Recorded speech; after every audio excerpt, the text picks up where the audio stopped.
মাছঘাটের নামে উচ্ছেদের অভিযোগ ভিত্তিহীন, ষড়যন্ত্রের নিন্দা জানালেন Nasir Talukdar. Mehendiganj Times news desk.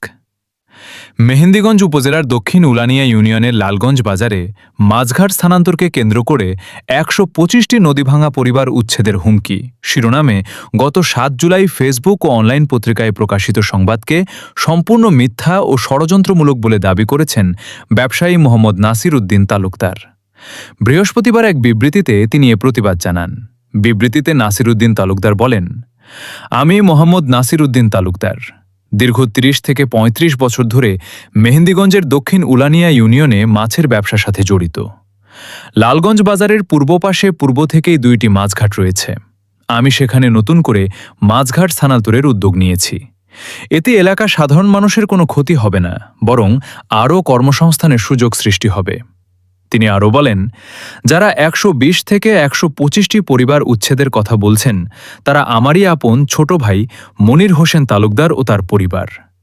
তাদের মাছঘাটের জেলে কমে যাওয়ার আশঙ্কায় তারা এলাকাবাসীর নাম ব্যবহার করে আমার বিরুদ্ধে এই অপপ্রচার চালাচ্ছে।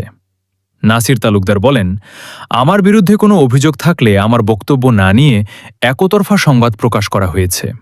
আমি এর তীব্র নিন্দা ও প্রতিবাদ জানাই। আমার মাছঘাটের কারণে কোনো নদীভাঙা পরিবার উচ্ছেদ হবে না, বরং আমি চাই এলাকার মানুষ আরও ভালোভাবে মাছ বেচাকেনা করতে পারুক। এই ষড়যন্ত্রের বিরুদ্ধে প্রশাসন ও এলাকাবাসীর দৃষ্টি আকর্ষণ করে তিনি মাননীয় সেতু ও নৌপরিবহন প্রতিমন্ত্রী রাজীব আহসান মহোদয়ের সুদৃষ্টি কামনা করেন। উল্লেখ্য, লালগঞ্জ বাজার মেঘনা নদী তীরবর্তী একটি গুরুত্বপূর্ণ বাজার। এখানে মাছের আড়ত থাকায় শত শত জেলে ও ব্যবসায়ীর জীবিকা নির্বাহ হয়। নদীর মোহে এই কারণে এরা এই মিথ্যা চালনা করছে ওই ঘাটটা লেগে